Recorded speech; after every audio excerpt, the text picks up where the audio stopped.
பொதுவாகவே ஒரு சில ஸ்டோரிஸ்லாம் நான் சொல்லும்போது முன்னாடியே டிஸ்க்ளைமர் போட்டிருப்பேங்க. இதை குழந்தைங்க பார்க்காதீங்க, மாசமாக இருக்கிறவங்க பார்க்காதீங்க, வயசானவங்க பார்க்காதீங்கன்னு. அதே மாதிரி தான் இன்றைக்கி நம்ம பார்க்க போகிற இந்த ஸ்டோரியே. நான் ஸ்டோரி ஆரம்பிக்கிறதுக்கு முன்னாடியே சொல்லிடுறேன், குழந்தைங்க யாருமே பார்க்காதீங்க, 18+ மட்டுமே பாருங்கள்.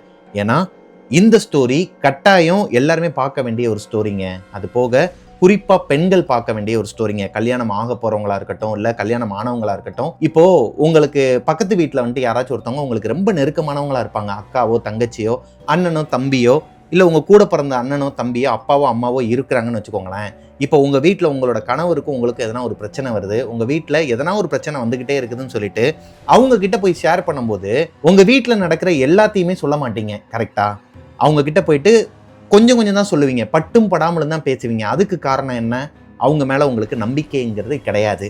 ஆனால் ஒரு ஜாதகம் பார்க்க போகிற இடத்துலையோ, இல்லை ஒரு சாமியாரை, ஒரு திருட்டு சாமியார்னு சொல்லுவாங்க, இல்லை போலி சாமியார்னு சொல்லுவாங்க, அந்த மாதிரி ஒரு ஆள் யாருன்னே தெரியாத ஒருத்தர்கிட்ட போயிட்டு நீங்கள் உட்காரும்போது ஒரு சில விஷயங்கள் உங்களோட வாழ்க்கையில் நடக்கிறத அவன் ரொட்டீனில் வரவங்க எல்லாருக்கிட்டையுமே அதே விஷயத்தை தான் சொல்லுவான்னு வச்சுக்கோங்களேன்.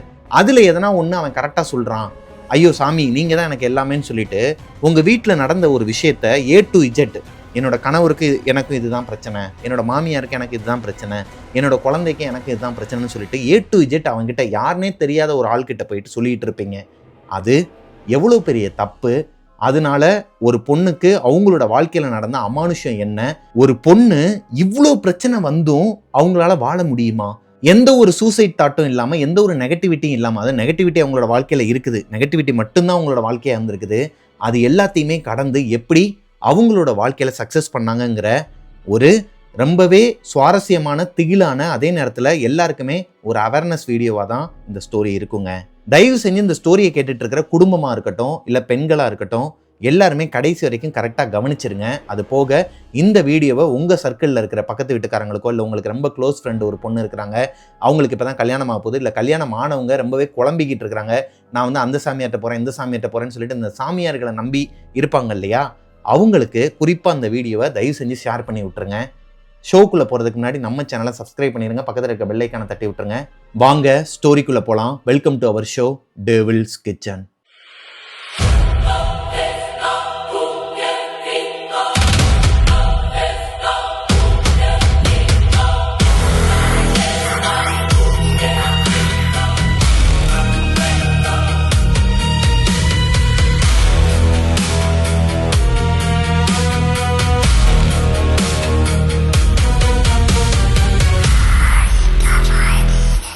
ஹலோ கோஸ்டீஸ், நான் உங்களோட பிரபாகரன். இன்னைக்கு நம்ம பார்க்க போகிற ஸ்டோரியை எனக்கு இன்ஸ்டாகிராமில் அனுப்பின ஒரு சிஸ்டரோட பேர் ராதிகாங்க.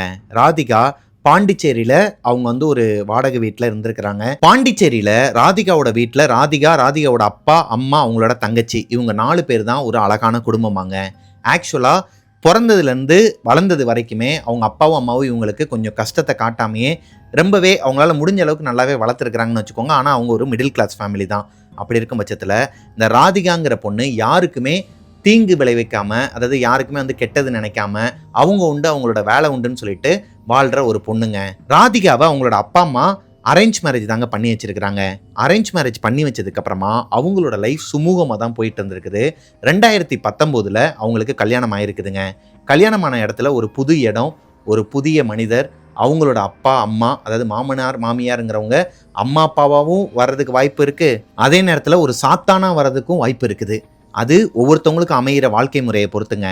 அந்த மாதிரி தான் ராதிகாவுக்கு அவங்களோட கணவர் ஒரு நல்ல ஒரு மனிதராகவே இருந்திருக்கிறாருங்க. இவங்க போனதுலேருந்தே அவங்களுக்கு எந்த ஒரு பிரச்சனையும் இல்லை, அவங்க உண்டு அவங்களோட வேலை உண்டுன்னு இருக்கிறாங்க. 2 பேருமே கொஞ்சம் அந்யோன்யமாக இருந்திருக்கிறாங்கன்னு வச்சுக்கோங்களேன். கல்யாணமாகி 1.5 மாதத்துலேயே அவங்க கர்ப்பமும் ஆயிடுறாங்க. ராதிகா புகுந்த வீட்டுக்கு போனதுக்கப்புறமா எல்லாமே நல்லபடியாக தாங்க போயிட்டு இருந்திருக்குது. அவங்களோட மாமியாருக்கு கொஞ்சம் கொஞ்சமாக ஈகோ கிளாஷ் ஆக ஆரம்பிக்கிற வரைக்கும். ஏன்னா பொதுவாகவே இந்த மாதிரி ஒரு பொண்ணு புகுந்த வீட்டுக்கு போகும்போது அங்கே இருக்கிற கணவர் அவங்களோட ஒய்ஃப் கிட்ட வந்து கொஞ்சம் அந்யுன்யமாகவும் அவங்க சொல்கிற பேச்சை கேட்டு கொஞ்சம் நடக்க ஆரம்பித்தார் அப்படின்னா, அது நல்லதோ கெட்டதோ அது அவங்கள பெத்த அம்மாங்களுக்கு பிடிக்காதுங்க. அப்பாக்கள் கூட கண்டுக்க மாட்டாங்க. என்னமோ எல்லாரும் கூட்டு குடும்பமாக இருந்தால் நல்லது தான் அப்படின்னு சொல்லிட்டு விலகி போயிடுவாங்க. ஆனால் எல்லாரையுமே நான் சொல்லலைங்க, ஒரு சிலரை நான் சொல்கிறேன். ஆனால் ஒரு சிலர் என்ன பண்ணுவாங்க அப்படின்னா, என்னது இது, புதுசா வந்தவளோட பேச்சை கேட்டுக்கிட்டு நம்ம பேச்சை கேட்க மாட்டேங்கிறான், அது எப்படி நம்ம பையனை விட்டு கொடுக்க முடியும், அவளை அடிச்சு வீட்டை விட்டு விரட்டணும், இல்லைனா நம்ம பையனை வந்து நம்மகிட்ட இருந்து பிரிச்சிருவா அப்படிங்கிற மாதிரி ஒரு தாட் வந்து வர ஆரம்பிச்சிருச்சு அப்படின்னா அந்த குடும்பம் நல்லா இருக்காதுங்க. அப்படிதான் ராதிகாவோட மாமியாருக்கு இவங்க மேல கொஞ்சம் கொஞ்சமா ஈகோ கிளாஷ் ஆக ஆரம்பிக்குது. ஏன்னா ராதிகாவோட கணவர் அவங்க அம்மா கிட்ட கேட்டுட்டு தான் எதனாலும் முடிவெடுப்பாராம். இப்போ ராதிகா சொல்ற பேச்செல்லாம் கேட்டு முடிவெடுக்கிறது அவங்க அம்மாவுக்கு பிடிக்கல. அப்படி இருக்கும் பட்சத்துல மாமியார் கொடுமை கொஞ்சம் கொஞ்சமா ஸ்டார்ட் ஆகுதுங்க.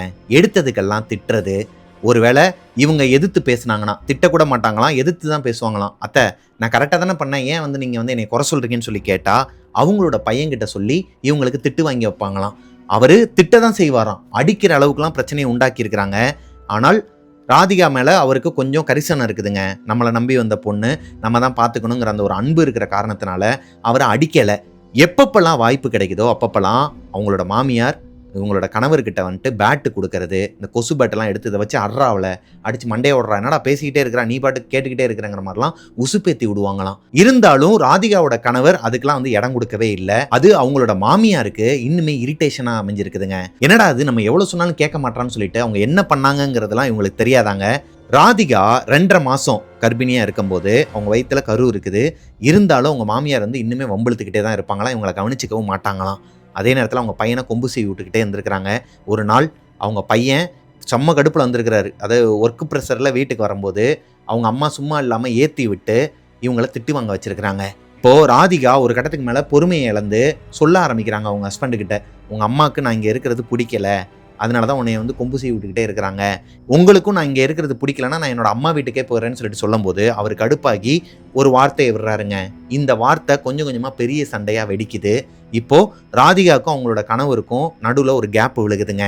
அவர் என்ன சொல்கிறாருன்னா, நீ உன்னோட அம்மா வீட்டுக்கு போ, நான் கோபத்தில் சொல்லலை, நீ போயிட்டு கொஞ்சம் ஒரு மாதம் கூட இருந்துட்டு வா, அப்படின்னா தான் இங்கேயும் இவங்களும் வந்து கொஞ்சம் அடங்குவாங்க அப்படிங்கிற மாதிரி சொல்லி அனுப்பிடுறாரு. அவரோட பேச்சை கேட்டுட்டு தான் ராதிகா அவங்களோட அம்மா வீட்டுக்கு போயிருக்கிறாங்க மாசமாக இருக்கும்போது. அப்படி இருக்கும் பட்சத்தில் அவங்க வீட்டுக்கு போயிட்டு அம்மா வீட்டுக்கு போயிட்டு மறுபடியும் புகுந்த வீட்டுக்கு வரும்போது இங்கே எதுவுமே மாறலைங்க. அதுக்கு மாறா இன்னுமே பெருசாக தான் வெடிக்குது சண்டை. எடுத்ததுக்கெல்லாம் சண்டை, கை நீட்டுற பழக்கமும் வந்துருச்சு ராதிகாவோட ஹஸ்பண்டுக்கு. இவங்களுக்கு ஒன்றுமே புரியலை, அப்படி என்ன தான் பண்ணாங்க. இங்கே இருக்கிற வரைக்கும் கூட அவங்களோட அம்மா என்ன தான் உசுப்பேத்தி விட்டாலும் இவர் வந்து கண்ட்ரோலாக தான் இருந்தார். இப்போதைக்கு எடுத்ததுக்கெல்லாம் சண்டை போடுறாரு, கர்ப்பிணி பெண் வந்து அடிக்க வராருன்னு சொல்லிட்டு இவங்களுக்கே பயம் வந்து மறுபடியும் அவங்களோட அம்மா வீட்டுக்கே போயிடுறாங்க. ராதிகா அவங்க அம்மா வீட்டுக்கு போனதுக்கு அப்புறமா இங்கே நடக்கிற விஷயங்கள் எல்லாத்தையுமே, புகுந்த வீட்டில் நடக்கிற எல்லா விஷயங்களையும் அவங்க அம்மா கிட்ட ஷேர் பண்ணுறாங்க. இப்போ ராதிகாவோட அம்மாவுக்குமே சந்தேகம் வருது, ஒருவேளை உன்னோட மாமியார் வந்து உன்னை அவர்கிட்ட இருந்து பிரிக்கிறதுக்காக செய்வினை ஏவல் இந்த மாதிரிலாம் எதனா பண்ணுறாங்களா, அந்த மாதிரி எதனா மைகை வச்சாங்களா, இல்லை கறி குழம்பு எதனா வச்சு கொடுத்தாங்களா, நீ எதனா சாப்பிட்டியான்னு சொல்லிட்டு விசாரிக்கும் போது, இல்லைம்மா நான் அப்படிலாம் எதுவுமே சாப்பிட்டது கிடையாது, நானே தான் சமைச்சு நானே சாப்பிட்டுப்பேன், அவங்க என்னை வந்து கேர் பண்ண கூட கிடையாதுன்னு சொல்லும்போது அவங்க அம்மாவுக்கு கோபமும் வருது, அதே நேரத்தில் ஒரு பரிதாபமும் வருது. ஏன்னா பொம்பளை பிள்ளை இல்லையா, அவங்களோட வாழ்க்கை பிரச்சனை. அவங்க ஹஸ்பண்ட் வந்து கொஞ்சம் ஒத்துழைச்சி வெளியே தனி கொடுத்தன வந்தாருன்னா பரவாயில்ல, இல்லை கூட்டு குடும்பம் எங்கள் அம்மாவும் எங்கள் அப்பாவும் என் கூட தான் இருப்பாருன்னு சொல்லிட்டாருன்னா இவங்களுக்கு வேறு வழியே கிடையாது, இருந்து தான் ஆகணும் இல்லையா, அனுசரித்து தான் வாழ்ந்தாகணும். அப்படி இருக்கும் பட்சத்தில் கொஞ்ச நாள் போனால் சரியாயிருங்கிற மாதிரி அவங்க அம்மா விட்டுறாங்க. அது போக ராதிகாவை நிறைய கோவில்களுக்கெல்லாம் கூட்டு போயிட்டு அர்ச்சனை பண்ணுறது, இவங்களோட மைண்டை வந்து கொஞ்சம் காமாக வச்சுக்கிறாங்க. ஏன்னா புள்ளத்தாச்சி பிள்ளை இல்லையா. இப்படியே கொஞ்சம் மாதங்கள் கழியுதுங்க. ராதிகாவோட ஹஸ்பண்ட் அவங்களுக்கு ஃபோன் காலே பண்ணுறது கிடையாது, இவங்களே பண்ணாலும் கட் பண்ணி விட்டுறாரு. அந்த அளவுக்கு அவங்க அம்மா ஏற்றி விட்டுருக்குறாங்க, அதாவது மாமியார் வந்து ஏற்றி விட்டுருக்குறாங்க. இப்போது 7வது மாதம் அவரே வளகாப்பு வச்சிருக்கிறாருங்க, அவரோட வீட்டில் வச்சிருக்கிறாரு. வளகாப்பு வச்சு இவங்களை கூட்டுட்டு போனது மட்டும் இல்லாமல் எல்லா விஷயங்களுமே ப்ராப்பராக பண்ணியிருக்கிறாரு. ஆனால் அது இவங்களுக்கு பண்ண வளகாப்பா இல்லை அவங்க அம்மாவுக்கு பண்ண வளகாப்பான்னு தெரியலையாங்க. அவங்க முடிவெடுக்கிற மாதிரி தான் எல்லா விஷயங்களும் அங்கே நடந்திருக்குது. அது என்ன ஏதுங்கிறதெல்லாம் அவங்க டீட்டெயிலாக சொல்லலை, அவங்களோட ஃபேமிலி விஷயங்க. இப்போது அன்னைக்குமே, அதாவது இந்த வளகாப்பு அன்னைக்குமே இந்த ராதிகாங்கிற பொண்ணு ரொம்பவே ஒரு மாதிரி மனசு உடஞ்சி போய் அழுதுகிட்டே தான் வீட்டுக்கு வந்திருக்கிறாங்க. வளகாப்பு முடிஞ்ச கையோடு அப்படியே அவங்க அம்மா வீட்டுக்கு மறுபடியும் அனுப்பி விட்டுருக்கிறாரு. வீட்டுக்கு வந்ததுக்கப்புறமா நைட்டு முழுக்க அழுதுகிட்டே இருந்திருக்கிறாங்க, அவங்களுக்கு தூக்கமே இல்லையாங்க. இப்போது ஒரு வழியாக அவங்களுக்கு ஒரு அழகான பெண் குழந்தையும் பிறந்துடுறாங்க. பிறந்ததுக்கப்புறமா அவங்களோட லைஃப் வந்து அப்படியே கொஞ்சம் கொஞ்சமாக மாறும்னு சொல்லிட்டு தான் நினச்சிட்டு இருந்திருக்கிறாங்க. அதுக்கு மாறா அவங்க ஹஸ்பண்ட் வந்து கண்டுக்கவே மாட்டேங்கிறாரு, அம்மா வீட்டிலே தான் வச்சிருக்கிறாரே தவிர்த்து வந்து கேட்க மாட்டேங்கிறாரு எப்போ வீட்டுக்கு வர. நியாயமாக பார்த்தா ராதிகாவும் அவங்களோட குழந்தையும் அவங்களோட ஹஸ்பண்ட் வீட்டில் தான் இருக்கணும், ஆனால் அவங்களோட அம்மா வீட்டில் தான் இருந்திருக்கிறாங்க ராதிகா. இப்போது அவங்களோட ஹஸ்பண்ட் கிட்ட ஒரு நாள் டைரெக்டாகவே கேட்டுறாங்க, என்னாச்சுங்க, என்ன பிரச்சனை, என் மேலே எதனா கோபமா, அடிக்கணும்னா அடிச்சுக்கோங்க, திட்டணும்னா திட்டிக்கோங்க, பேசாமல் மட்டும் இருக்காதீங்கன்னு சொல்லும்போது தான் அவரோட உக்கரம் என்னங்கிறத அவங்க தெரிஞ்சுக்கிறாங்க. அதாவது அவங்களோட மாமியார் வந்து உண்மையாகவே செய்வேன்னு அந்த மாதிரி தான் வச்சுருக்கிறாங்கங்கிறத புரிஞ்சுக்கிறாங்க. ஏன்னா இவங்க ஹஸ்பண்ட் வந்து அவராகவே இல்லை. நார்மலாக அவர் பேசுகிற வார்த்தைகளை விட எல்லாமே தப்பான வார்த்தைகளாக வருது. ஒரு மாதிரி வேற மாதிரி இருக்கிறாரு. இவங்க கல்யாணம் பண்ணும்போதும் இந்த ஒரு 3 மாத வாழ்க்கை இருக்கு இல்லையா, அந்த ஒரு 3 மாசத்துல அவங்க பார்த்த அந்த ரவி அவர் கிடையாது. ராதிகாவோட க்ளோஸ் ஃப்ரெண்டு, அவங்க கூட ஸ்கூல்லையும் காலேஜ்லையும் ஒன்னா படிச்ச ஒரு பொண்ணு இருக்கிறாங்களாம். அந்த பொண்ணுகிட்ட போயிட்டு வீட்டில் நடக்கிற எல்லா விஷயங்களையுமே சொல்றாங்க, ஷேர் பண்றாங்க. அவங்க ஒரு நாள் இவங்களோட குழந்தைய பார்க்கறதுக்கு வீட்டுக்கு வரும்போது தான் இவங்களோட முகம் சரியில்லைன்னு சொல்லிட்டு கேட்டிருக்கிறாங்க. வீட்டில் நடந்த எல்லா பிரச்சனைகளையும் அவங்க கிட்ட ராதிகா ஷேர் பண்ணும்போது, இது எல்லார் வீட்லையும் நடக்கிறது தான். எனக்கு தெரிஞ்ச ஒரு சாமியார் இருக்கிறாரு, என்னோட சித்திக்கு வந்துட்டு அவங்க கிட்ட தான் போய் பார்த்தோம். அடுத்து ஒரு 3 மாசத்துலேயே வந்து எல்லாமே சரியாயிடுச்சு. அவங்களோட குடும்பத்தில் இருக்கிற எல்லா பிரச்சனையுமே அவர் தீர்த்து வச்சிட்டாரு. அவர் வந்து கருப்பசாமியை கும்பிட்றவர். கருப்பசாமி வந்து அவரோட வீட்டுக்கு பக்கத்துல ஒரு கோவில் மாதிரி செட் பண்ணி வச்சிருக்கிறாரு. அவர்கிட்ட போனா எல்லாமே நல்லதாயிரும்னு சொல்லிட்டு இவங்களுக்கு ஒரு ஊக்கம் கொடுக்குறாங்க. அதாவது ஒரு பாசிட்டிவான திங்ஸ் கொடுக்குறாங்க. இப்போ இந்த நிலைமையில இருக்கிற எந்த பொண்ணா இருந்தாலும் அந்த மாதிரி போக தாங்க செய்வாங்க. போய் அந்த சாமியாரை பார்க்க தான் செய்வாங்க. அப்படிதான் ராதிகா அவங்களோட கை குழந்தைய தூக்கிக்கிட்டு, அந்த குழந்தை பிறந்து 2 மாதம் தான் ஆகுதுன்னு வச்சுக்கோங்களேன், கையில் தூக்கிக்கிட்டு அவங்களோட ஃப்ரெண்டு கூட அவங்க சொன்ன இடத்துக்கு போய் பார்க்குறாங்க. அப்போ தான் முதல்ல ராஜுங்கிற ஒரு பர்சனை ராதிகா பார்க்குறாங்க.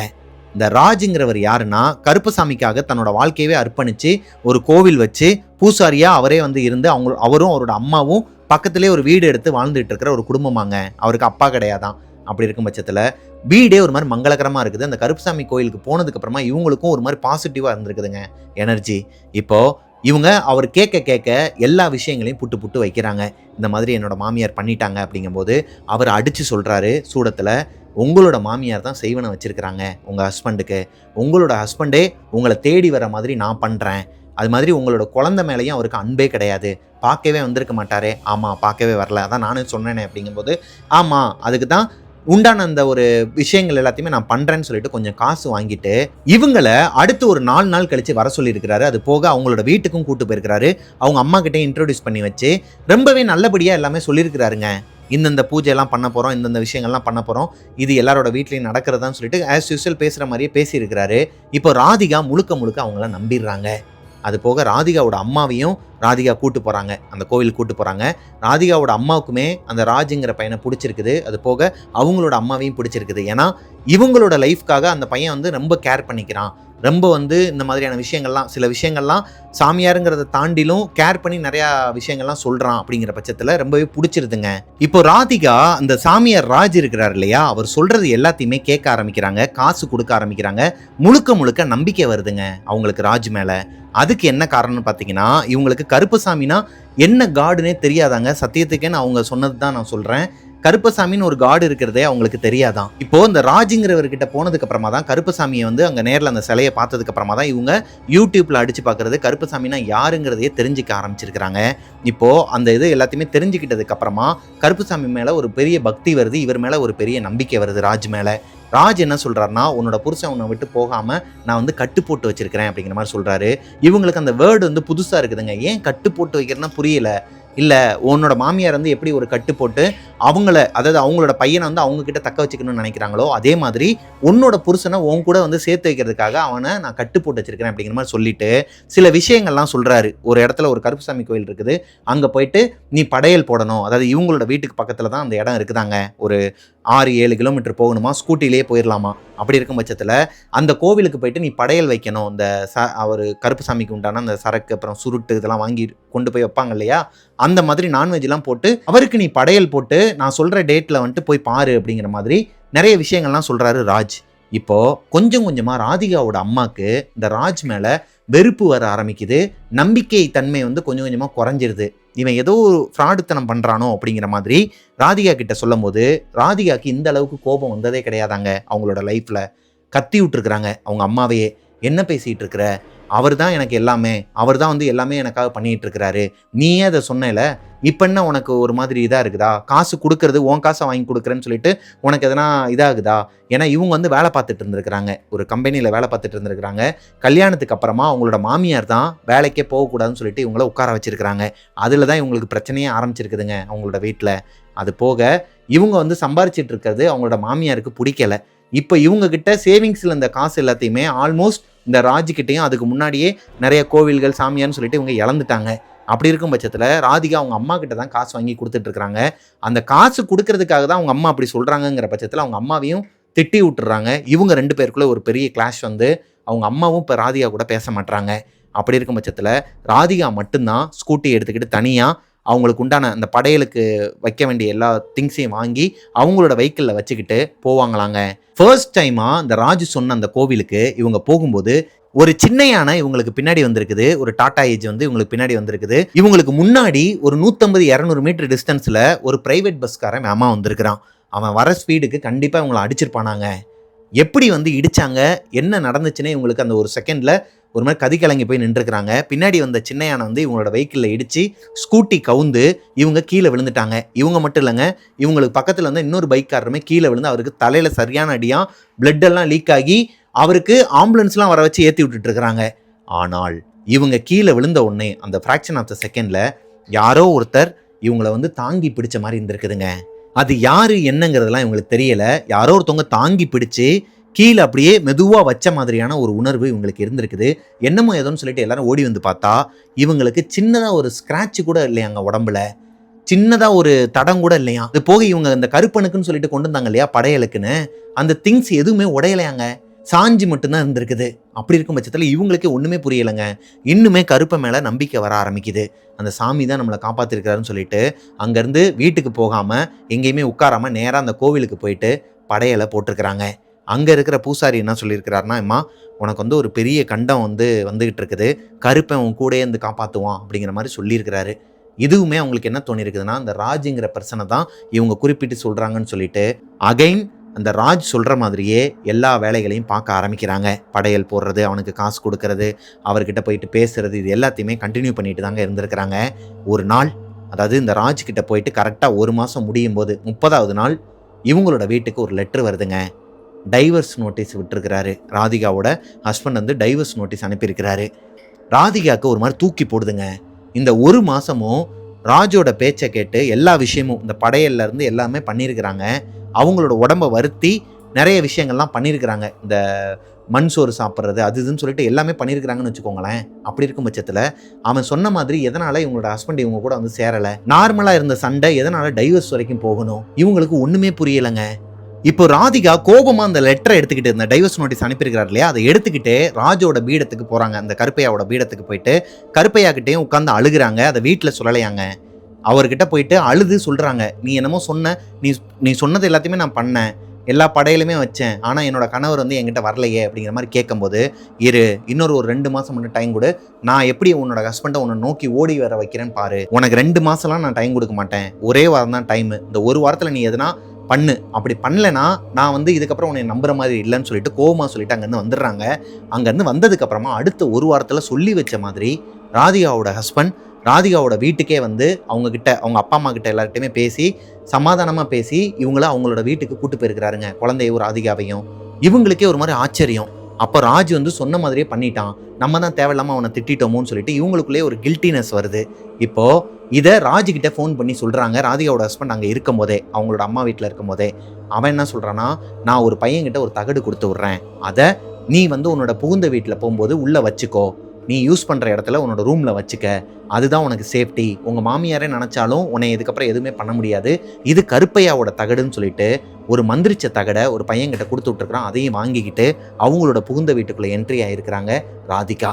இந்த வீட்டுக்கு போனதுக்கப்புறமா அவங்க ஹஸ்பண்ட் வந்து நல்லா தாங்க இருந்திருக்கிறாரு, நல்லா பேசுகிறாரு, நல்லா சகஜமாக சிரிச்சிட்டு தான் இருந்திருக்கிறாரு. ஆனால் அவங்க ஹஸ்பண்ட் வீட்டில் இல்லாத நேரத்தில் அவங்க மாமியாரும் வெளியே போயிடுவாங்களாம். இவங்க மட்டும்தான் குழந்தையோட வீட்டில் இருப்பாங்களாம். அந்த நேரத்தில் இவங்க கிச்சனில் நின்று சமைச்சிட்டு இருக்கும்போது ஒரு நாள் அவங்களுக்கு பின்னாடி இவங்க ஹஸ்பண்ட் இருமுற மாதிரியே யாரோ ஒருத்தவங்க ஹாலில் இருமல் சவுண்டு கேட்டிருக்குது. டக்குன்னு திரும்பி பார்த்தா அங்கே யாருமே இல்லை. குழந்தை யாரோ ஒருத்தவங்க கிள்ளி விட்ட மாதிரி பயங்கரமாக கதறி கதறி அழுக ஆரம்பிக்கிறா. என்னமோ எதுன்னு சொல்லிட்டு வேமா ஓடி வரும்போது தான் ஒரு கருப்பு உருவத்தை இவங்களோட வீட்டுக்குள்ளே பார்த்துருக்குறாங்க. அந்த குழந்தையை கிள்ளி விட்டு யாரோ ஒருத்தவங்க இவங்களோட ரூம்குள்ளே ஓடி இருக்கிறாங்க. யாரோ என்னமோன்னு சொல்லிட்டு திருடங்கிட்ட வந்துட்டானு சொல்லிட்டு வேமா ஓப்பன் பண்ணிட்டு உள்ளே போய் பார்த்துருக்குறாங்க. இங்கே யாருமே இல்லை. கபோர்ட்லேருந்து மேலே இருக்கிற அந்த ஸ்லாப் வரைக்கும் எல்லாத்துலேயுமே பார்த்துருக்குறாங்க, யாருமே இல்லை. இது அடுத்தடுத்து தொடர ஆரம்பிச்சிருக்குதுங்க அவங்க வீட்டில். ராதிகாவை யாரோ ஒருத்தவங்க பக்கத்திலே இருந்து கண்காணிக்கிறாங்க. அது போக அவங்களுக்கு மென்டல் பீஸ் உடைய ஆரம்பிக்குது.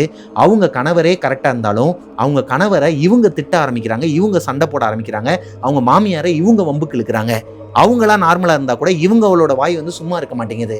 இது எதனாலங்கிறது இவங்களுக்கு தெரியல. இதை அவங்களோட அம்மா கிட்ட சொல்கிறாங்க. ராதிகா அவங்களோட அம்மா கிட்ட ஃபோன் பண்ணி சொல்கிறாங்க. இப்போது ராதிகாவோட அம்மாவுக்கு குலதெய்வம் நாகம்மாவாங்க. அவங்களோட கோவிலில் சாமி ஆடுறவங்கலாம் இருக்கிறாங்களாம். அவங்க கிட்ட சொல்லி ஒரு கயிறு ஒன்று வாங்கிட்டு வந்து இவங்களோட இடுப்பில் வந்து கட்டிக்கிட சொல்கிறாங்க. ஒரு தாயத்து கயிறை இவங்க இடுப்பில் கட்டிக்கிட சொல்லியிருக்கிறாங்க. இவங்களும் கட்டியிருக்கிறாங்க. அந்த தாயத்தை இவங்க கட்டினதுக்கு அப்புறமா எல்லாமே நார்மலாக போயிருக்குது. ஒரு வாரத்துக்கு இவங்க வீட்டில் எந்த பிரச்சனையுமே கிடையாது. எல்லாமே சுமூகமாக போயிட்டு இருக்குது. இப்போ ராஜிக்கிட்ட இருந்து ராதிகாவுக்கு ஃபோன் வருது. என்னாச்சு, எல்லாமே ஓகேவா நடந்துட்டு இருக்குதான்னு சொல்லிட்டு ஒரு மாதிரி பதட்டமான குரலில் கேட்குறாரு.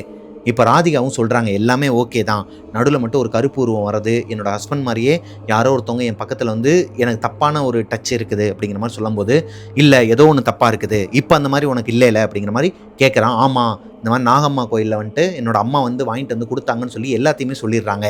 இப்போது மறுபடியும் அவன் என்ன சொல்கிறான்னா, ராதிகா நான் சொல்கிறத கேளு, அந்த கருப்பு கயிறை அவுத்துரு, அது வந்து உன்னோட இடுப்பில் இருக்கக்கூடாது அப்படிங்கிற மாதிரி சொல்கிறான். இப்போது ராதிகாவுக்கு சந்தேகம் வருதுங்க. ஏன் அப்படி சொல்கிற? இது என்னோட இடுப்பில் கட்டினதுக்கு அப்புறமா தான் எல்லாமே நல்லபடியாக நடக்க ஆரம்பிச்சிச்சு, இதையே நீ வந்து கலட்ட சொல்கிற அப்படின்னு சொல்லி எதனா ஒன்று டவுட்டாக கேட்டாலே கருப்பையாவை இழுத்துருவானா. கருப்பசாமியோட உத்தரவு, இதை மீறினா நீ வந்து அதுக்கு உண்டானத விளைவுகளை நீ பார்ப்ப. இப்போ இருக்கிற சின்ன சின்ன சந்தோஷங்களை பார்த்துட்டு பெருசாக ஒரு இழப்பு வந்துச்சுன்னா பரவாயில்லையா, உன்னோட கணவர் இறந்துட்டா பரவாயில்லையா அப்படி இப்படின்னு மிரட்ட ஆரம்பிச்சிருக்கிறான். இப்போ இவங்களும் பயந்துக்கிட்டு இவங்களோட கையாலேயே அவங்க அம்மா கிட்டேயும் சொல்லாமல் இந்த கயிறை கலட்டி குப்பை தொட்டியில் போட்டுடுறாங்க. இந்த கயிறை என்னைக்கு ராதிகா கலட்டினாங்களோ அன்னையிலேருந்து அடுத்து ஒரு வாரத்துக்கு சண்டையாங்க வீட்டில். அடுத்தடுத்து இவங்களோட ஹஸ்பண்டுக்கு இவங்களுக்கும் பெரிய சண்டை வருது. நைட் நேரம் இவங்களால் தூங்க முடியலை நிம்மதியாகவே.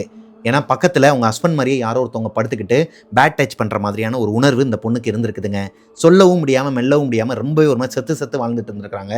ஒரு நாள் ராஜுக்கு ஃபோன் போட்டு திட்டுறாங்க. இங்கே பாரு, எனக்கு தெரிஞ்சு நீ வந்து எனக்கு நல்லது பண்ணுற மாதிரி தெரியலை, எல்லாமே தப்பாக தான் நடந்துட்டுருக்குன்னு சொல்லிட்டு சொல்லும்போது இப்போ தான் ராஜு ஒரு விஷயத்த சொல்கிறான்.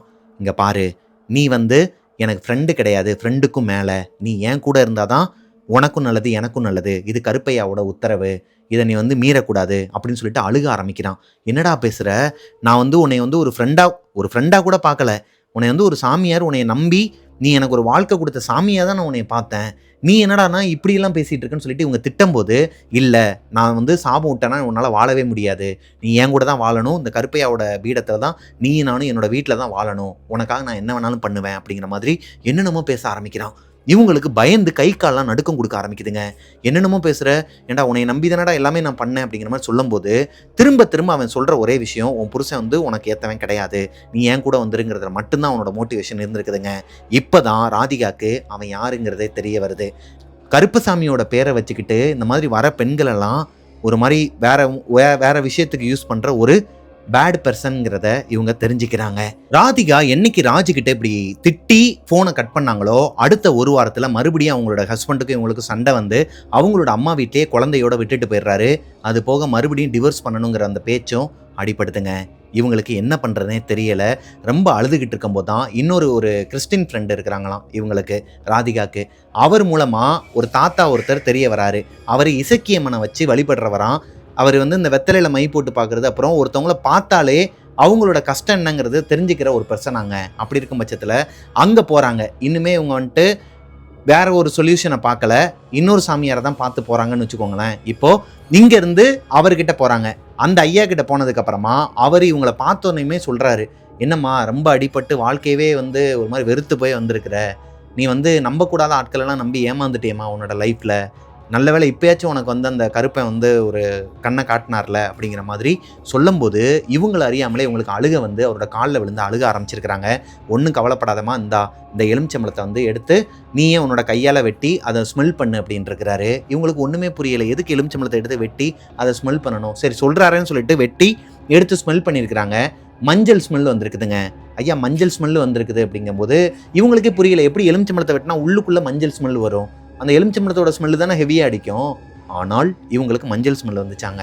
அதை அவங்க சொல்கிறாங்க, நான் உங்ககிட்ட சொல்கிறேன். ஸோ அந்த ஸ்மெல் வந்ததுக்கு அப்புறமா அந்த சாமியார் என்ன சொல்றாருன்னா, அப்படின்னா உன்னோட கணவர் வந்து உன் கூட வந்து சேர்ந்துருவாரு அப்படிங்கிற மாதிரி ஒரு நம்பிக்கை கொடுக்குறாரு. இவங்களும் அந்த நம்பிக்கையில அவர் கொடுக்குற சில விஷயங்கள்லாம் வாங்கிக்கிட்டு அவங்களோட அம்மா வீட்டுக்கு போறாங்க. அவங்க அம்மா இப்ப கேட்குறாங்க, என்னாச்சு, எங்க போற, எங்க வர, ஏன் வந்து உன்னோட ஹஸ்பண்டுக்கு உனக்கு மறுபடியும் சண்டை வந்துச்சு, இன்னுமே அந்த ராஜு கூட வந்து நீ தொடர்புல இருக்கியா அப்படிங்கிற மாதிரி கேட்கும்போது ஆமாம்மான்னு சொல்லிட்டு நடந்த விஷயங்கள் எல்லாத்தையும் சொல்றாங்க. ராஜ பத்தின விஷயங்கள் எல்லாத்தையும் அவங்க அம்மா கிட்ட சொல்றாங்க. அவங்க அம்மா கடுப்பாகி ராஜுக்கு ஃபோன் பண்றாங்க. ஏண்டா, என் பிள்ளையவே வந்து நீ இந்த மாதிரிலாம் பண்ணுவியா, உனக்கு அவ்வளோ தைரியமா, உன்னை போலீஸில் பிடிச்சி கொடுத்துருவேங்கும்போது அவன் என்ன சொல்கிறான் அப்படின்னா, இல்லை உங்களோட பொண்ணை பற்றி உங்களுக்கு தெரியாது, அவள் ஒன்றும் வந்து உத்தமி கிடையாது, அவள் வந்து 3 பேர் கூட பழகியிருக்கிறா, 3 பசங்களோட அவள் என்னென்னலாம் பண்ணான்னு உங்களுக்கு தெரியுமா, அப்படி இப்படின்னு சொல்லிட்டு வாய்க்கு வந்ததெல்லாம் பேசியிருக்கிறாங்க. அதாவது நான் வந்து வெத்தலையில் மை போட்டு பார்க்கும்போதும், நான் வந்து தியானம் பண்ணும்போது என்னோட ஞானக்கண்ணில் வந்து தெரியும், இந்த பொண்ணு வந்து ரொம்பவே ஒழுக்கம் இல்லாத ஒரு பொண்ணு அப்படிங்கிற மாதிரி என்னென்னமோ சொல்ல ஆரம்பிச்சிருக்கிறான். இவங்களுக்கு பயம் வந்திருக்குது. என்னடா அது, இந்த பொண்ணை என்னென்னமோ இவன் பாட்டுக்க ஒரு லிஸ்ட்டை போட்டு வைக்கிறான், இது வெளியே தெரிஞ்சால் என்ன ஆகுறது, எதனா ஒன்று சொல்லிட்டானா. அதுக்கு தான் இந்த மாதிரியான சாமியார்கள்கிட்ட போயிட்டு நம்மளோட வீட்டோட ஜாதகம், என் வீட்டில் இது நடக்குது அது நடக்குதுங்கிறத சொல்லக்கூடாதுங்கிறது. இதுவே இப்போ தான் அவங்களுக்கு புரிய வருது, அவங்க அம்மாவுக்கும் இவங்களுக்கும். இப்போது எதுவுமே பேச முடியாமல் அவங்க அம்மா ஃபோனை கட் பண்ணும்போது இவங்க வாங்கி பேசுகிறாங்க ராஜுக்கிட்ட, டேய் என்னடா ஓவரா பேசிகிட்டு இருக்க, நீ எங்கே வேணாலும் போய் சொல்லு, எனக்கு பிரச்சனையே கிடையாது, நான் ஒழுக்கமான பொண்ணு தான், அதை எப்படி நிரூபிக்கணுமோ எனக்கு தெரியும், எப்படினாலும் என்னோட கணவர் வந்து என் மேலே அன்பு வச்சிருக்கிறாரு, என்னைக்கா இருந்தாலும் அவர் திரும்பி வரதான் செய்வார்னு சொல்லும்போது, அப்படியா, சேலஞ்சாக எடுத்துக்கலாமா, உன்னோட கணவர் வந்து உன்னை விட்டுட்டு போகிற மாதிரி நான் பண்ணுறேன், நீ என்னைய எதுக்கலை, அதாவது எப்படி இவரை எதுக்கலையாம், கருப்பசாமியை தான் வந்து எதுக்குற, அவர் வந்து உனக்கு என்ன பண்ணணுமோ அதை பண்ணுவாருங்கிற மாதிரி அந்த புறம்போக்கு வந்து அந்த மாதிரியான வார்த்தைகள்லாம் யூஸ் பண்ணியிருக்கேன். சாரிங்க, எனக்கு வந்து இந்த கருப்புசாமி வந்து என்னோட இஷ்ட தெய்வங்கிறனால அவரோட பேரை வச்சு இந்த மாதிரியான விஷயங்கள்லாம் நடக்கும்போது எனக்கே ஒரு மாதிரி ரொம்ப டென்ஷன் ஆகுது. மேபி உங்களுக்குமே அப்படி தான் இருக்கும். ஃபுல்லாக நம்ம கதையை முடிச்சுட்டு பேசலாம் அவனை பற்றி. இப்போது ஒரு வழியாக சண்டையெல்லாம் போட்டு அவனும் சவால் விட்டுட்டு ஃபோனை கட் பண்ணிடுறாங்க. இவங்களுக்கு ஒரு பக்கம் பக்கு பக்குன்னு இருக்குது. யார், ராதிகாக்கு. என்னதான் தைரியமாக பேசினாலும் கை குழந்தை வச்சுருக்கிறாங்க. 2 மாதம் தான் ஆகுது அந்த குழந்தைக்கு. இந்த குழந்தைய வச்சுருக்கும் போது இவன் பாட்டுக்கு எதனா ஒன்று பண்ணிட்டானா இந்த குழந்தைக்கு எதனா ஆகிடுமா, இல்லை கணவருக்கு எதனா ஆகிடுமா, இல்லை நமக்கு எதனா ஆகிடுமா, நம்மளால நம்ம குடும்பத்துக்கு எதனா ஆகிடுமான்னு சொல்லிட்டு பயம் வருதுங்க. இப்போ தாங்க கதையே சூடு பிடிக்க ஆரம்பிக்குது. எப்போ ராஜ் வந்து ராதிகா கிட்ட சவால் விட்டுட்டு ஃபோனை கட் பண்ணானோ அன்னையிலேருந்தே இவங்க கூட யாரோ ஒருத்தர் பின்னாடியே வர மாதிரியான ஒரு உணர்வு இருக்குமா. நைட்டு இவங்களுக்கு தூக்கம் வராதான். அப்படியே அதை மீறி கண்ணை மூடி தூங்கினாலும் இவங்களோட கனவுல கெட்ட கெட்ட கனவா வருமாங்க. யாருனே தெரியாத, முகம் தெரியாத ஒரு மாதிரி எரிஞ்சு போன உருவங்கள்லாம் இவங்களை வந்து பயமுறுத்துறது, இவங்க குழந்தைய எடுத்து கடிச்சு சாப்பிட்றதுன்னு சொல்லிட்டு கனவுலையும் நினச்சி பார்க்க முடியாத சில விஷயங்கள்லாம் இவங்க கனவுல வருமாங்க. அப்பேற்பட்ட விஷயங்கள்லாம் வர வர இவங்களுக்கு தூக்கம் போய் கொஞ்சம் கொஞ்சமாக மென்டல் ஸ்ட்ரெஸ் ஆகி இவங்களுக்கு சூசைட் தாட்லாம் வருமாங்க. ஆனால் அவங்க சூசைட் பண்ணவே மாட்டாங்களாம். அவங்க குழந்தைக்காகவும் அவங்களுக்காகவும் இவன் என்னதான் பண்ணிடுவான்னு பார்க்கலாமே, நம்ம வந்து எந்த தப்பும் பண்ணலேன்னு சொல்லிட்டு ஒரு கட்ஸோட இருந்திருக்கிறாங்க அந்த பொண்ணு. இப்போ நாட்கள் கழிய ஒவ்வொரு நாளுமே இவங்களுக்கு அடுத்தடுத்து காலில் ரத்த காயம் வருது. ரோட்டில் இவங்க ஸ்கூட்டி ஓட்டிட்டு போயிட்டு இருக்கும்போது பின்னாடி லாரிக்காரனாக இருக்கட்டும் பஸ்காரனாக இருக்கட்டும் இடிக்கிற மாதிரியே வருவானுங்களாங்க. பொதுவாகவே இந்த மாதிரி காலேஜ் பஸ்ஸுக்காரனுங்க அப்புறம் பஸ்ஸுக்காரங்கனால இடிக்க தான் வருவாங்கங்கிறது வேற விஷயம். அது ஒரு பக்கம் இருந்தாலும் இது ரெகுலராக நடந்திருக்குதுங்க. கொஞ்சம் கொஞ்சமாக ராதிகாவுக்கு பயம் வர ஆரம்பிக்குது. இது எல்லாமே ஒரு ஏவலோட வேலையாக தான் இருக்கணும். இவங்களுக்கு யாரோ ஒருத்தவங்க ஏவி விட்டுருக்குறாங்கங்கிறத விட இந்த ராஜுங்கிறவன் தான் ஏதோ ஒன்று பண்ணிக்கிட்டு இருக்கிறான். அவன் கொடுத்த மருந்தை முன்னாடியே சாப்பிட்ருக்குறாங்க அந்த நம்புகிற பீரியடில். அது போக அவன் கொடுத்த தகடை வச்சுருக்கிறாங்க. இது எல்லாமே சேர்ந்து இவங்களுக்குள்ள ஒரு நெகட்டிவ் வைப்ரேஷனை உண்டாக்கி வச்சிருக்குது. என்னதான் அவன் கொடுத்த பொருட்கள் எல்லாத்தையுமே தூக்கி போட்டாலும், குளத்தில் போட்டாலும், எரிச்சு போட்டாலும் அந்த ஒரு ஆறான்னு ஒன்று இருக்கு இல்லையா, அது இவங்களை கண்டினியூ பண்ணிக்கிட்டே இருக்குதுங்க. கிட்டத்தட்ட ஒரு 4 வருஷம் இவங்க ரொம்பவே அவதிப்பட்டிருக்கிறாங்க. அவனால், இந்த ராஜுங்கிற ஒரு போலிசாமியார்னு சொல்ல முடியாது, அவனால் முடிஞ்ச அளவுக்கு ஏவலோ இந்த செய்வனையோ இதெல்லாம் வச்சு இவங்களை வந்து ஒரு மாதிரி இவங்களோட வாழ்க்கையை உருக்குலைச்சிக்கிட்டு இருக்கிறான்னு வச்சுக்கோங்களேன். அவன் கூட இருந்த அந்த நாட்களில், அதாவது அவனை நம்பி இருந்த அந்த நாட்களில் இவங்களோட தாலிக்கயிறை எடுத்து, இந்த தாலியிலேருந்து ஒரு விஷயத்தை எடுத்து அதை பாதியாக கட் பண்ணி அதில் ஒரு தாயத்து செஞ்சு அவங்களோட குழந்தை கழுத்துலலாம் மாட்டி விட்டுருக்கிறான். அந்த குழந்தை எப்பப்பெல்லாம் இவங்களோட கணவரும் ஒன்றா இருக்கலாம்னு சொல்லிட்டு நினைக்கிறாங்களோ அப்போல்லாம் அந்த குழந்தை வீச்சுன்னு அழுகிறது. அது போக அவங்களுக்கு உடம்பு முடியாமல் போகிறது, அவங்களோட உடம்பு ஃபுல்லாகவே ஒரு மாதிரி கட்டி கட்டியாக வந்துருமாங்க. அது ஃபோட்டோ அனுப்புனாங்க, ஆனால் நான் அதை போட விரும்பலைங்க. நம்புறவங்க நம்புங்க, நம்பாதவங்க விட்டுருங்க. அந்த குழந்தை பிஞ்சு குழந்தை பாவங்க, ஒரு 3 வயசு இருக்கும்போது அந்த குழந்தையோட உடம்பு ஃபுல்லாகவே ஒரு மாதிரி இந்த அம்மம் போட்ட மாதிரி தடுப்பு தடுப்பாக வந்திருக்குதுங்க. தூக்கிட்டு தூக்கிட்டு ஓடுவாங்களாம் அந்த குழந்தைய. இவங்களும் இவங்களோட கணவரும் ஒன்றா இருந்தே கிட்டத்தட்ட ஒரு 4 வருஷம் ஆயிடுச்சு. இவங்களுக்குள்ள அப்பப்போ சண்டை வந்து பிரியிறது, மறுபடியும் போயிட்டு சேர்றது. அதுக்கு காரணமாக இருந்தது இந்த இசக்கியம்மனை கும்பிட்ற அந்த தாத்தா வந்து சில விஷயங்கள்லாம் இவங்களுக்கு கொடுக்கறது, அவரும் ஒரு சில தாயத்துகள்லாம் கொடுக்கறது, அவர் சொல்கிற வழிபாடுகள்லாம் இவங்க பண்ண போய் இவங்க கணவர் வந்து வந்து போயிட்டு இருக்கிறாருன்னு வச்சுக்கோங்களேன். இப்படியே உங்களோட வாழ்க்கை கேள்விக்குறியா ஒரு 4 வருஷம் போய்கிட்டே இருந்திருக்குது. 4வது வருஷம் முடிய போகும்போது, அது இந்த கல்யாணமாகி இவங்களுக்கு 4 வருஷத்துல ராதிகாவும் அவங்களோட ஹஸ்பண்ட் ரவியும் ஒன்னா இருந்தே 3.5 வருஷத்துக்கு மேல ஆகுதுங்க. குழந்தை பிறக்கும்போது மட்டும்தான் ஒன்றா இருந்திருக்கிறாங்களே தவிர்த்து அதுக்கப்புறம் அவங்களால சேரவே முடியலை. அதுக்கு காரணமும் இந்த ராஜுங்கிற கம்முனாட்டி பையன்தான். இப்போது இவங்களோட லைஃப்பில் என்ன தான் நடக்க போகுதுங்கிற அந்த ஒரு கேள்விக்குறியோட அந்த ஐயாவை போயிட்டு பார்க்குறாங்க. இப்படியே போயிட்டு இருந்துச்சுன்னா என்ன அர்த்தம், என் வாழ்க்கை இப்படியே போயிருமான்னு சொல்லிட்டு கேட்கும்போது, அப்போது இவங்க கட்டி இந்த கழுத்தில் கட்டி இந்த தாயத்து இப்போ கூட ஒரு மாதிரி சிலிர்க்குதுங்க எனக்கு உடம்பு. அதுவாக அவுந்து விழுந்துருக்குதுங்க. அவரோட பீடத்தில் உள்ளே உட்காந்துருக்கும் போது அதுவாக கலண்டு விழுந்துச்சான். அதை இவங்க வந்து எடுத்து கொடுத்துருக்குறாங்க. அவர் கேட்டிருக்கிறாரு, எடுத்து கொடுத்துருக்குறாங்க. அதை இவங்களுக்கு முன்னாடியே உடச்சி அதை ஓப்பன் பண்ணி பார்த்துருக்கிறாரு. ஒரு மாதிரி ஷாக் ஆகி கண்ணெல்லாம் திரு முழிச்சுக்கிட்டே, அம்மா நீ வீட்டுக்கு போ, நான் வந்து உனக்கு கால் பண்ணுறேன், எதனாலும் பார்த்துக்கலாம், இந்த எலுமிச்சம்பழத்தை உன் கையிலேயே வச்சுக்கோ, உன்னோட குழந்தைய பத்திரமா பார்த்துக்கோன்னு சொல்லிட்டு இக்கு வச்சு அனுப்புகிறாரு. இவங்களுக்கு ஒன்றுமே புரியலை. அங்கேருந்து இவங்க வீட்டுக்கு வரதுக்கு முன்னாடி ஒரு லாரி இடித்து கீழே விழுந்து மறுபடியும் இவங்களை யாரோ ஒருத்தவங்க கை கொடுத்து காப்பாற்றின மாதிரி ஒரு ஃபீல் இருந்திருக்குது. ஆனால் இந்த தடவை அவங்க காலில் சரியான அடி, ரத்த காயங்க, ஒரு மாதிரி சராச்சிருக்குது காலையே. அப்படி இருக்கும் பட்சத்தில், அதாவது காலே போக வேண்டிய இடத்துல எதுக்கோ வந்தது எதோடையோ போச்சுங்கிற மாதிரி செராய்ப்போட விட்டுருக்குதுங்க. இதோட அந்த பொண்ணு வீட்டுக்கு போயிட்டு அவங்க அம்மா கிட்ட திட்டு வாங்கிட்டு, தேவையில்லாமல் எல்லாருமே நம்பி எங்கேயுமே போகாதமான்னு சொல்லிட்டு அவங்க அம்மா இப்போ வரைக்கும் சொல்லிட்டு இருக்கிறாங்க. இப்போது அவர் ஃபோன் போட்டு சொல்கிறாருங்க. என்னன்னா, இந்த ராஜுங்கிற பையன், இந்த கருப்பசாமிங்கிற ஒரு போர்வேல வாழ்ந்துட்டு இருந்தான் இல்லையா போலிசாமியார், அவன் ஒரு சுடுகாட்டுக்கு போயிட்டு மண்டை ஓடு மேலே அந்த ஒரு விஷயம் சொன்னாங்க. மண்டை ஓட்டில் வந்து ஒரு செய்வன மாதிரி ஒன்று வைப்பாங்களாம் ஏவலில். அந்த மாதிரி ஒரு விஷயத்த இவங்களோட தலைமுடி, இவங்களோட தாலி, அதுலேருந்து எடுத்த ஒரு பீஸு, இந்த மாதிரி எல்லா விஷயங்களையும் வச்சு இவங்க மேலே ஒரு கட்டு போட்டு வச்சுருக்கிறானாங்க. இவங்க அவனுக்கு தாங்கிற மாதிரி ஒரு கட்டு போட்டு வச்சுருக்கிறானா. இவங்களோட குடும்பத்தையே சதைக்கிறதுக்கு எல்லா வேலையும் பார்த்து வச்சிருக்கிறானா. தலைகீழ நின்று தண்ணி குடிச்சா கூட உன்னோட கணவர் உன் கூட வந்து சேர மாட்டாரு, அந்த அளவுக்கு அவன் வந்து பண்ணி வச்சிருக்கிறான். ஒன்றும் கவலைப்படாதம்மா, அந்த கருப்பசாமியும் இசக்கியம்மாவும் உன் கூடயே தான் இருக்கிறாங்க, நீ இன்னும் கொஞ்ச நாள் தான் எல்லாமே சரியாயிடும் சொல்லிட்டு அவர் ஒருத்தர் தான் இவங்களுக்கு பாசிட்டிவாக எல்லா விஷயங்களையும் சொல்லிக்கிட்டே இருந்திருக்கிறாருங்க இந்த வயசான தாத்தா. இந்த சம்பவம் நடந்து அவங்களோட வீட்டுக்கு ராதிகா வந்ததுக்கப்புறமா, அதாவது அந்த சாமியார் இசக்கியம்மனை வழிபடுற அந்த வயசானவர் வந்து இவங்கக்கிட்ட எல்லா விஷயங்களையும் சொன்னதுக்கப்புறமா அன்றைக்கி நைட்டு 12லேருந்து 12:30 மணி இருக்குமாங்க. அவங்களோட வீட்டில் படுத்து தூங்கிட்டு இருக்கிறாங்க ராதிகா. ஹாலில் தான் படுத்து தூங்குறாங்க அவங்க அம்மா வீட்டில். அவங்களோட தங்கச்சியும் அம்மாவும் அவங்களோட ரூமில் படுத்து தூங்குறாங்க. அவங்க அப்பா இன்னொரு ரூமில் படுத்து தூங்குறாரு. இவங்க ஹாலில் தான் அவங்களோட குழந்தைய வச்சுட்டு படுத்து தூங்குறாங்க. திடீர்னு குழந்தை ஒரு மாதிரி இவங்களோட முடியை பிடிச்சி இழுக்கிற மாதிரி ஒரு உணர்வு இருந்திருக்குதுங்க. இவங்க ஒருவேளை தூக்கத்தில் தான் ஏதோ ஒன்று மேலே வந்து படுது போல் அப்படிங்கிற மாதிரி லைட்டாக அசந்து திரும்பும்போது தான் ஒரு விஷயத்தை கவனிக்கிறாங்க. அந்த குழந்தை பேச முடியாமல், அழுக முடியாமல் இவங்களோட முடியை மட்டும் பிடிச்சி இழுத்துக்கிட்டே இருந்திருக்குது. 3 வயசு குழந்தை. டக்குன்னு கண்ணை முழிச்சு எந்திரிச்சு பார்த்தா அவங்களோட லைஃப்லேயே இந்த மாதிரி ஒரு உருவத்தை பார்த்ததே கிடையாதாங்க ராதிகா. அப்பேற்பட்ட ஒரு உருவம் எரிஞ்சு போய் சுடுகாட்டிலேருந்து எந்திரிச்சு வந்தா எப்படி இருக்குமோ அந்த மாதிரி ஒரு மாதிரி முகமெல்லாம் இரத்த கலரில் இருக்குதாங்க. கண்ணே கிடையாதான், ஒரு மாதிரி கருப்பாக இருக்குதான். கண்ணே கிடையாதான், ஃபுல்லாக கருப்பாக இருக்குதான். ஒரு மாதிரி இவங்களோட குழந்தைய சாப்பிட்றதுக்காக அதுக்கு 2 பல்லு தான் இருக்குதாங்க. ராதிகாவோட குழந்தைய அந்த உருவம் சாப்பிட்றதுக்காக தான் பக்கத்துலேயே நின்றுட்டு இருந்திருக்குது. அந்த குழந்தையோட வாயவும் மூடி இருக்குதுங்க கையை வச்சு. அதோட கையில் மொத்தத்துக்கே 2 விரல் தான் இருந்திருக்குது. பார்க்குறதுக்கு ஒரு மாதிரி விசித்திரமான ஒரு ஜந்து மாதிரி இருந்திருக்குதுங்க. இப்போது இவங்க கையை எடுத்து கும்பிட்டுட்டு அழுதுகிட்டே, தயவு செஞ்சு விட்டுரு ராஜ், நீ வந்து என்னைய என்ன வேணாலும் பண்ணு, என் குழந்தைய வந்து விட்டுருன்னு சொல்லிட்டு அந்த உருவத்துக்கிட்ட ராஜோட பேரை சொல்லி கெஞ்சினா அந்த உருவமும் அங்கேருந்து மறைஞ்சிருச்சாங்க.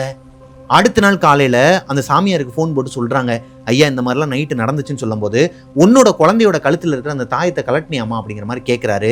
இல்லைங்கய்யா, குழந்தையோட கழுத்துலலாம் வந்து என்ன பண்ணிட போகிறான், குழந்தையோட தாயத்துலேயுமா விளையாட போகிறாங்கிற மாதிரி சொல்லும்போது, என்னம்மா விவரம் தெரியாமல் இருக்கிற, அந்த தாயத்தை எடுத்துகிட்டு உடனே என்னோட மந்திருக்கு வா அப்படிங்கிற மாதிரி கூப்பிட்றாரு. அவங்களோட இடத்துக்கு இவங்க குழந்தையோட கழுத்தில் நான் சொன்னேன் இல்லையா, இந்த ராஜ் வந்து போட்ட ஒரு தாயத்து, இவங்களோட தாலிக்கயிறுலேருந்து ஒரு பீஸ் கேட்டிருந்தான்னு சொல்லிட்டு அதை வச்சு தான் இவங்களுக்கும் செஞ்சுருக்கிறான், அந்த குழந்தைக்கும் செஞ்சுருக்கிறான். அந்த தாயத்தை இவங்க அவுக்காமே இருந்திருக்கிறாங்க குழந்தையோட கழுத்துலேருந்து. இப்போ இந்த சாமியார் சொன்னதுக்கப்புறமா அந்த தாயத்தை எடுத்துக்கிட்டு அவரோட இடத்துக்கு போயிட்டு கொடுக்கும்போது அந்த தாயத்து தன்னால் பறந்து போய் விழுகுதாங்க வெளியே. இது எந்த அளவுக்கு உண்மை பொய்யுங்கிறலாம் எனக்கு தெரில. பட் அவங்க சொன்னது அது பறந்து போய் விழுந்துச்சான். மறுபடியும் இவங்ககிட்டே வரும்போது இப்போ அந்த சாமியார் அதில் அந்த திருநீரும் குங்குமமும் போட்டு அந்த தாயத்தை எடுத்து ஒரு பேப்பரில் வச்சு இசக்கியம்மனோட திருநீரும் அந்த பிரசாதத்தை எடுத்து அதில் போட்டு அந்த பேப்பரை மடித்து அந்த அம்மாவோட காலிலேயே வச்சிட்டாராங்க. இதுக்கப்புறமா உனக்கு பெரிய பெரிய விஷயங்கள்லாம் இன்றைக்கி நைட்டு நடக்கும். உன்னோட உடம்புலையும் சரி, உன்னோட குழந்தையோட உடம்புலையும் சரி, பெரிய பெரிய கட்டி மாதிரி வீக்கங்கள்லாம் வரதுக்கு வாய்ப்பு இருக்குது. வந்துச்சுன்னா பயப்படாத, நாளைக்கு காலையில் எல்லாமே சரியாயிருங்கிறாரு. இவங்களுக்கு அது மேலே பெரிய நம்பிக்கைலாம் இல்லைங்க. எல்லாமே முடிஞ்சிருச்சுங்கிற ஒரு நம்பிக்கையில் தான் வீட்டுக்கு போகிறாங்க. ஆனால் அன்னைக்கு நைட்டு ஒரு 7-8 மணி இருக்குமாங்க. இவங்களோட உடம்புல சொல்ல முடியாத இடங்கள்ல நிறையா ஒரு மாதிரி கொப்புளை மாதிரி வீங்கி இருக்குது. அம்மம் போட்டதுலேயே உருளைக்கிழங்கு சைஸுக்கு அந்த ஒரு கட்டி வீங்குச்சுன்னா எப்படி இருக்குமோ சொல்ல முடியாத இடங்கள்ல உடம்பு ஃபுல்லாகவே இவங்களுக்கு அந்த கட்டி வந்திருக்குது. குழந்தைக்கு வந்திருக்குது. இவங்களால ட்ரெஸ்ஸு கூட போட முடியல. நைட்டு முழுக்க கத்தி அழுதுருக்குறாங்க. ஹாஸ்பிட்டலுக்கு வான்னு சொல்லிட்டு அவங்களோட அம்மாவும் அப்பாவும் கூப்பிடும்போது இல்லை வேணாம். ராதிகா, அவங்களோட தங்கச்சி, அவங்க அம்மா 3 பேருமே ஒரே ரூமில் படுத்து தூங்கியிருக்கிறாங்க. நைட்டு முழுக்க குழந்தையும் இவங்களும் தூங்கவே இல்லையா. ஒரு கட்டத்துக்கு மேலே ஒரு மணிக்கு மேலே லைட்டாக வீக்கம் வந்து குறைய ஆரம்பிச்சிருக்குது. இவங்களும் அசந்து தூங்கிட்டாங்களாம், குழந்தையும் தூங்கிட்டாங்களாங்க. அடுத்த நாள் காலையில் அந்த சாமியார் சொன்ன மாதிரியே இவங்களோட உடம்புல எந்த ஒரு காயமே இல்லையா.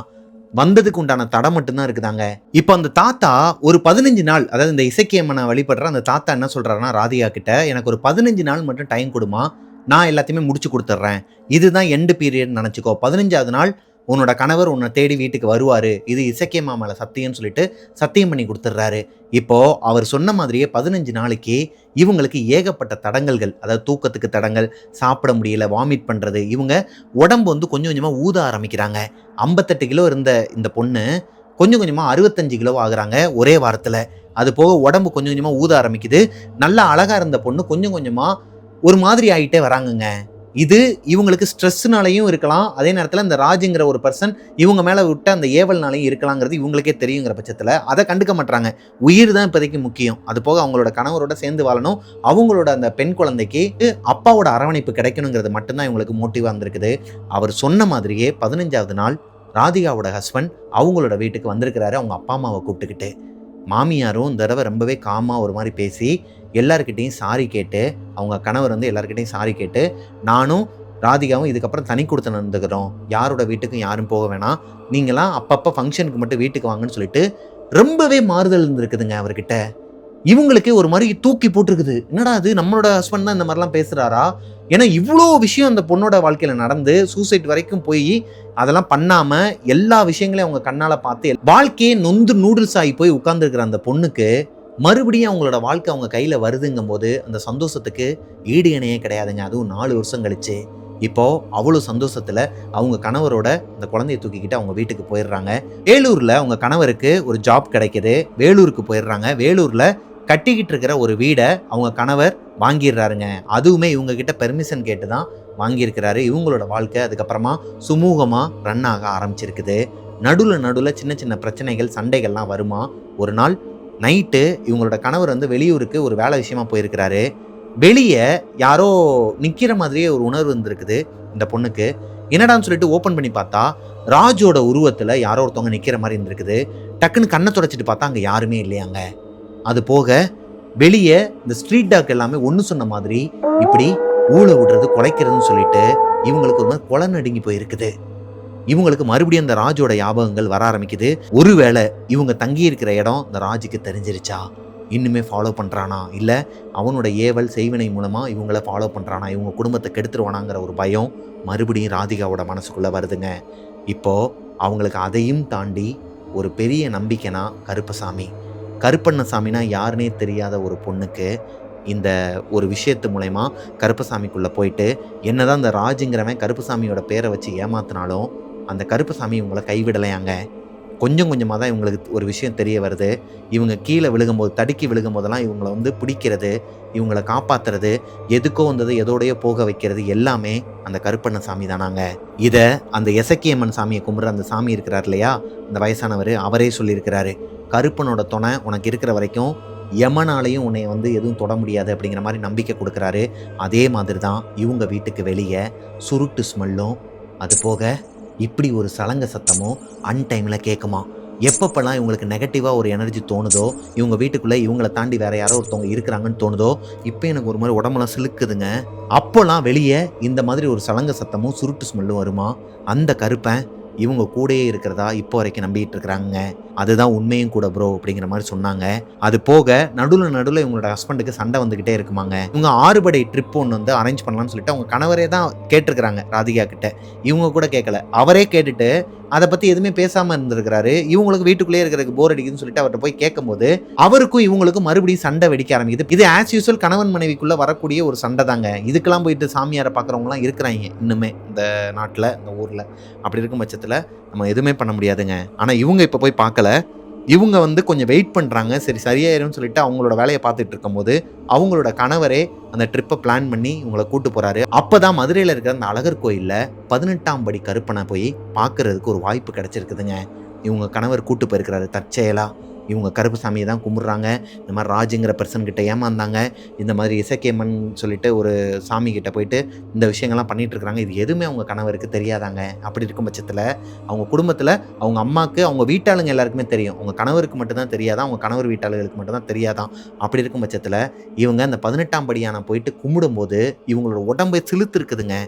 அந்த கதவு இருக்கிற அந்த ஒரு ஃபோட்டோவை இவங்களோட வீட்டுக்கு வெளியே வந்து மாட்டி வச்சிருக்கிறாங்களாம். என்னைக்கு இவங்க வீட்டுக்கு வெளியே அந்த கதவு இருக்கிற அந்த ஃபோட்டோவை, அந்த 18ஆம் படி கருப்பசாமியை பற்றி நம்ம ஆல்ரெடி ஒரு வரலாறு பார்த்துருக்கோம். அழகர் சாமி கோயிலில் வெளியவே இருப்பாருங்க. அது இப்போ கூட இந்த கருப்பு படத்துக்கு கூட சூர்யா சார் அப்புறம் எல்லாருமே போய் பார்த்துட்டு இருந்தாங்க. அவர் எப்பயுமே ஒரு துடியான காவல் தெய்வங்க. நம்பினவங்களை கைவிடவே மாட்டார். முடிஞ்சால் நீங்களும் ஒரு நாள் போயிட்டு வாங்க, போய் பாருங்கள். நானுமே ஒரு நாள் போக தாங்க போகிறேன். அந்த கருப்பன் இப்போ வரைக்கும் ராதிகாவை கைவிடலையாங்க.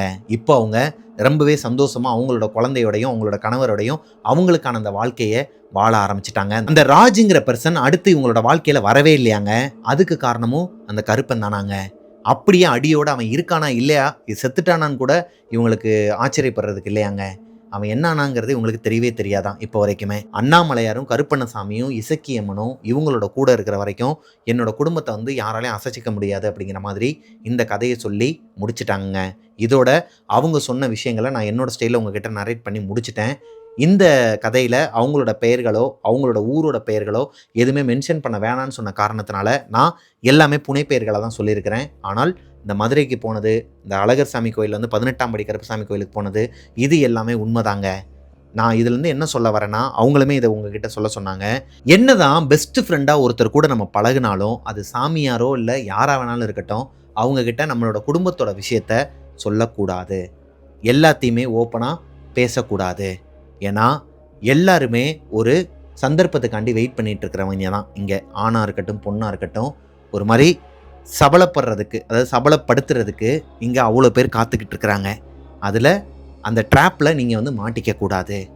அதுவும் நம்மளை அதுக்குள்ளே கொண்டு வர்றதுக்கு அவங்க என்ன வேணாலும் பண்ணுவாங்க.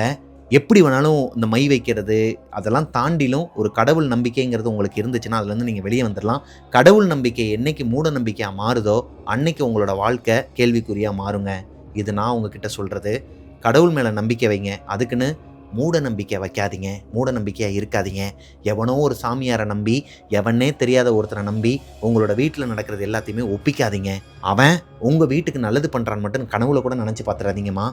அவன் உங்கள் மேலே டார்கெட் வச்சு உங்ககிட்டேருந்து காசு வாங்குறதுக்கும் அது போக உங்களோட லைஃப்பை அழிக்கிறதுக்கு மட்டும்தான் பார்ப்பான். கிட்டத்தட்ட இவங்க அந்த கதையை அனுப்பியே 3 மாதத்துக்கு மேலே ஆகுதுங்க. இந்த கதையை ஏன்டா நம்ம இவ்வளோ நாள் சொல்லாமல் இருந்தோம்னு சொல்லிட்டு எனக்குள்ள ஒரு ஃபீலிங்ஸ் இருந்துச்சுங்க. ஏன்னா இது எல்லாருமே தெரிஞ்சிக்க வேண்டிய ஒரு அத்தியாவசியமான விஷயங்க. ஏன்னா இப்போ இருக்கிற ஜென்ரேஷனுக்கு ஒரு மாமியாராக இருக்கட்டும், மருமகளாக இருக்கட்டும், ஒரு பெண்ணாக இருக்கட்டும், ஆணாக இருக்கட்டும், மூட நம்பிக்கையில் முங்கி போய் கிடக்குறாங்க. ஒருத்தவன் வந்து சாமியோட பேரை வச்சு, நான் கருப்புசாமி பக்தன் தான், அதுக்குன்னு கருப்புசாமி பேரை வச்சுக்கிட்டு எவனாச்சும் ஒருத்தவன் என்கிட்ட இந்த ராஜ் மாதிரியான ஆட்கள்லாம் வந்தானா கழுத்தை வெட்டி விடுவேன். அந்த மாதிரி கேரக்டர் நான். அந்த மாதிரி தான் மேபி உங்களோட வீட்லேயும் இருப்பாங்க எல்லாருமே. அப்படி இருக்கும் பட்சத்தில் நீங்கள் தான் அதெல்லாம் பார்த்து நடந்துக்கணுங்க. சாமி மேலே நம்பிக்கை வைங்க, சாமியார் மேலே நம்பிக்கை வைக்காதீங்கிறத சொல்லி இந்த ஸ்டோரியை நான் முடிச்சுக்கிறேன். ஒரு சிலர்லாம் இருக்கிறாங்க, அவங்களுக்கு பவர் இருக்குது, சூப்பர் நேச்சுரல் பவர் இருக்குது அப்படிங்கிற மாதிரிலாம் கிடையாதுங்க. அவங்க சில விஷயங்கள் அவங்களுக்கு அருள் வந்து சொல்கிறத நமக்கு தேவையானதை எடுத்துக்கணும், தேவையில்லாத தூக்கி போட்டு போயிட்டே இருக்கணும், அவ்வளோதான். சாமியாராக இருந்தால் ஒரு லிமிட்டு தான், யாராக இருந்தாலுமே. அது நான் சொல்கிறது உங்கள் எல்லாருக்குமே புரிஞ்சிருக்கும்னு நினைக்கிறேன். கண்டிப்பாக தயவு செஞ்சு இந்த வீடியோவை உங்களோட சர்க்கிளில் இருக்கிற எல்லா பெண்களுக்கும், எல்லா ஆண்களுக்கும், உங்கள் மாமியார் மருமக எல்லாருக்குமே ஷேர் பண்ணி விடுங்க. பெரிய அவேர்னஸாக இருக்குங்க. இந்த பொண்ணு பாவம். இந்த நிலைமையிலயும் அந்த பொண்ணு சூசைட் பண்ணாமல் இந்த அளவுக்கு கட்ஸோடு இருந்ததுக்கு அந்த பொண்ணுக்கு ஒரு பெரிய சல்யூட்டுங்க. இந்த நேரத்தில் அவங்களோட நேமை என் வாய் வரைக்கும் வருதுங்க அவங்களோட நேம். ஆனால் சொல்லக்கூடாதுன்ட்டாங்க. அவங்களோட எந்த ஒரு டீட்டெயில்ஸுமே சொல்ல வேணான்னு சொன்னேன். என்னை நம்பி சொன்ன காரணத்தினால நான் எதுவுமே உங்ககிட்ட ஷேர் பண்ணலை. பட் ரொம்பவே கிரேட்டுங்க. எல்லா பொண்ணுங்களுமே இவங்கள மாதிரி தான் இருக்கணும். அதாவது சாமியார்கிட்ட போகிறதுக்கு சொல்லலை.